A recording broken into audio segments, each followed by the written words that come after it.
আরজিকর কাণ্ডের ফাইল এবার গর্ত থেকে টেনে বার করা হবে ঘটনার মাস্টারমাইন্ডকে। এক সপ্তাহের মধ্যে পুলিশকে কড়া নির্দেশ দিলেন Suvendu Adhikari. Suspend 3 IPS police officer. বার্তা স্পষ্ট, কাউকে ছাড়া হবে না। তৃণমূলের ছত্র ছায়ায় যারা অভয়ের প্রাণ কেড়েছে, সরকার হোক বা পুলিশ, সবার শাস্তি পাক্কা। তাহলে কি এবার বড় সমস্যায় পড়বেন খোদ মমতা বন্দ্যোপাধ্যায়, যে ফাইল ধামাচাপা দিতে প্রাক্তন শাসক দল সমস্ত শক্তি লাগিয়ে দিয়েছিল। আজ সেই অভয় কেসের ফাইল খোলার অফিসিয়াল নির্দেশ দিলেন মুখ্যমন্ত্রী শুভেন্দু অধিকারী। এবার কার কার জেল হবে, কোন কোন রাঘব বোয়াল খাঁচায় ঢুকবে, সবটা জানাবো এই ভিডিওতে। 2024 সালের অগস্ট মাসে গোটা পশ্চিমবঙ্গ, গোটা দেশ বিচার চেয়ে রাস্তায় নেমেছিল আরজিকর মেডিকেল কলেজে তরুণী চিকিৎসকের ধর্ষণ ও খুনের ঘটনার বিচার পেতে।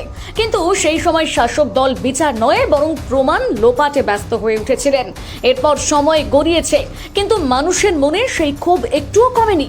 ব্যাস, নির্বাচন আসতেই সেই ক্ষোভের আঁচে সবটা জ্বলে পুড়ে ছারখার হয়ে গেল তৃণমূল কংগ্রেসের শাসক শিবির। আর তারপর মসনদে নতুন মুখ্যমন্ত্রী শুভেন্দু অধিকারী পা রাখতেই সেই ঘটনার তদন্তের নির্দেশ জারি হয়েছে। কলকাতা পুলিশ থেকে শুরু করে স্বাস্থ্য ভবন শীর্ষ কর্তারা সকলে মিলিয়ে যে দেওয়াল তৈরি করেছিল তা এবার ভাঙতে বসেছে। চলতি সপ্তাহে শুক্রবার নবান্ন থেকে শুভেন্দু অধিকারী ঘোষণা করেন আরজিকরের মামলার ফাইল ফের খোলা হবে এবং ওই সময় বিভিন্ন পদে কর্মরত 3 আইপিএস অফিসার বিনীত গোয়েল, ইন্দিরা মুখোপাধ্যায় এবং অভিষেক গুপ্তের বিরুদ্ধে বিভাগীয় তদন্ত শুরু করা হবে। তবে আপাতত তারা সাসপেন্ড থাকবেন। পাশাপাশি তিনি এও জানান, সেই সময় কোনো মুখ্যমন্ত্রীর কোনো নির্দেশ ছিল কিনা তাও তদন্তে খতিয়ে দেখা হবে। এদিন শুভেন্দু অধিকারীর এহেন বার্তা স্পষ্ট বুঝিয়ে দিল যে তিনি শুধু ল্যাপটপ বা সাইকেল বিলি করতে আসেননি, তিনি ক্ষমতায় এসেছেন সিন্ডিকেট ও অপরাধীদের সাম্রাজ্য ধ্বংস করতে। যদিও বিজেপি প্রথম থেকেই বলেছিল ক্ষমতায় এলে তিলোত্তমার খুলিদের এবং যারা প্রমাণ লোপাট করেছে তাদের কাউকে রেয়াত করা হবে না। এবারে তাই সেই কথা অক্ষরে অক্ষরে সত্যি প্রমাণিত হলো। শুভেন্দু অধিকারীর এই একটা সিদ্ধান্ত নবান্ন থেকে শুরু করে স্বাস্থ্য ভবন সব জায়গায় কম্পন ধরিয়ে দিয়েছে।